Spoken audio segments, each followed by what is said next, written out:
Welcome po ulit dito sa aking channel at magandang araw po sa ating lahat. Ngayong araw na to ay magluluto po ako ng stir fry beef tripe at ito na po ang ating mga sangkap na gagamitin. Unang-una, gagamit po tayo ng beef tripe, patatas, carrots, bawang, luya at saka sibuyas, red and green bell peppers, paminta, hoisin sauce, toyo, asin at saka mantika.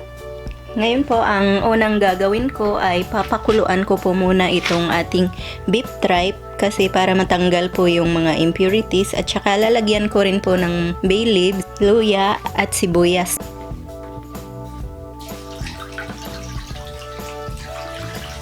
Lalagyan natin ng tubig. Gagamit din po ako nitong bay leaves para matanggal po yung amoy ng beef tripe. Lalagyan ko rin po ng konting paminta.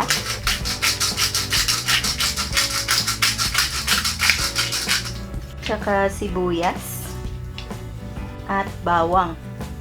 Tapos lalagyan din po natin ng luya. Ayan na po, naka-turn on na ang ating stove. Ngayon ay tatakpan na po natin para mas mabilis po siyang kumulo. Pagkatapos pong kumulo niyan ay lilinisan po natin. Babalikan natin yan mamaya pagka kumulo na. Kumukulo na ang ating sabaw. Ngayon ay itatapo na natin yan para mahugasan. Tsaka hihiwain ko po pala ng maliliit. Papatayin na po natin ang ating apoy. Ngayon po ay ito-turn on na natin ang ating stove kasi mag-uumpisa na po tayong mag-gisa. Ganito na po ang itsura at nahugasan ko na po yan. Didiretso na po nating lutuin.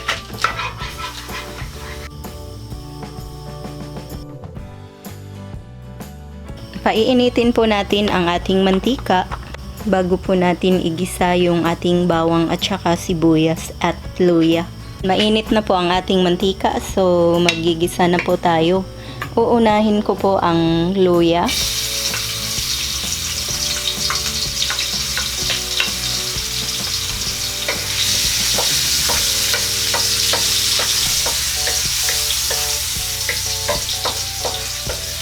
Tapos isusunod natin ang ating bawang. Hintayin lang po natin na medyo mag light brown ang ating bawang, tsaka po natin ilalagay ang ating sibuyas. Iyan na po, nag light brown na ang ating bawang, so ilalagay na natin tong sibuyas natin.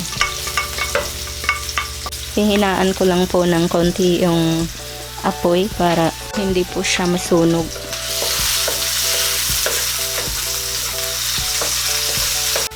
Ngayon po ay ilalagay na natin tong ating beef tripe. Tapos maglalagay po tayo ng toyo. Hahaluin po natin para ma-spread po yung kulay ng toyo dito sa ating beef tripe. At saka para manuot na rin po yung lasa.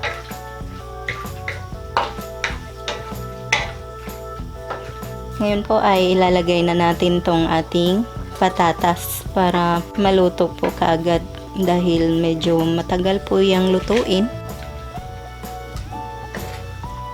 Maglalagay po ako ng konting tubig para lumambot po yung ating patatas.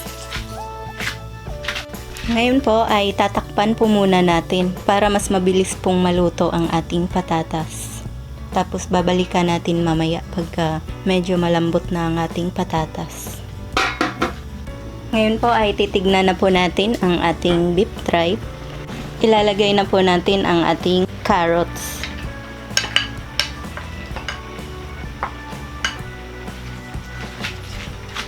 Ngayon po ay maglalagay na po ako ng hoisin sauce.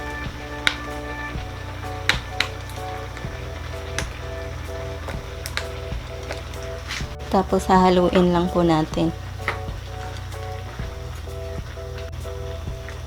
Lalagyan ko po siya ng paminta.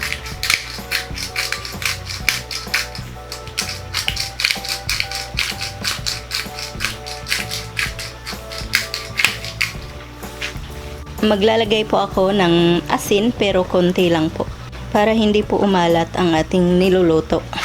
Patutuyuin ko po muna ng konti itong sabaw ng ating niluluto na stir fry. Tapos babalikan natin pagka medyo tuyo na. Ngayon po ay pwede na nating ilagay itong ating green at saka red bell peppers.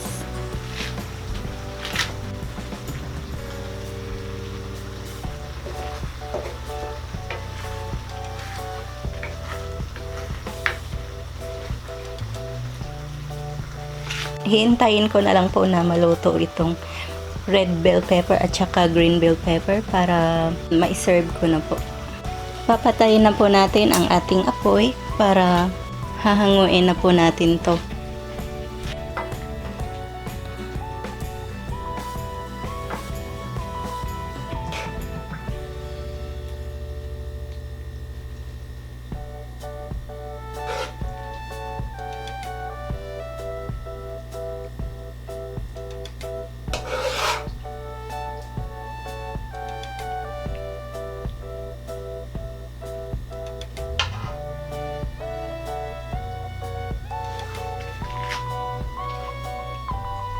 Ito na po ang ating finished product ng stir fry beef tripe. Sana po ay subukan nyo ang reseping ito. Maraming salamat po sa inyong panonood. Ito po ang inyong Ate Mayang na nagsasabing mabuhay.